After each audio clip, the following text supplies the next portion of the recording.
I like to say that when you're buying multi-units, you're actually acquiring a company.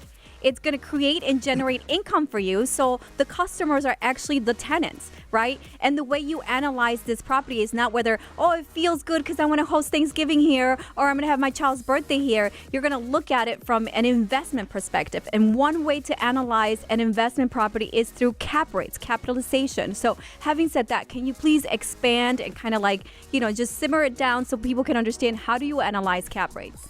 So capitalization rates are very easy to calculate. It'll take about 5 minutes if you have all your numbers in front of you.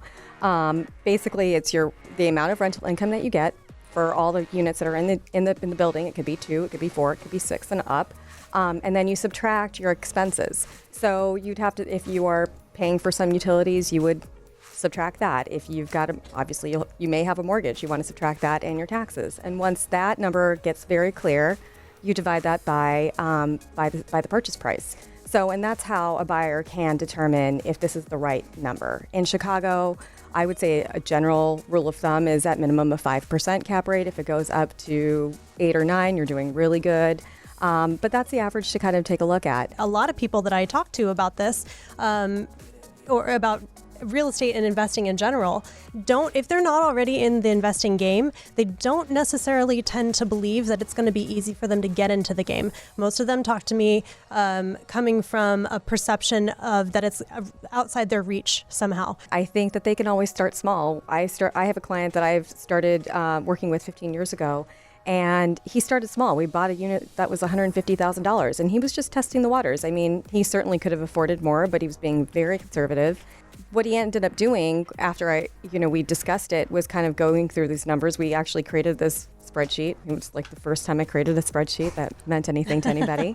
And we included like all of those little small charges like property management fees, water bills, taxes, and then what's the plus or minus, when there's a vacancy. There might be months that you don't have a tenant in there. So you've got to account for those things. And I think it was important for me to see what they cared about, because we can always look at it from a numbers perspective. It's unemotional.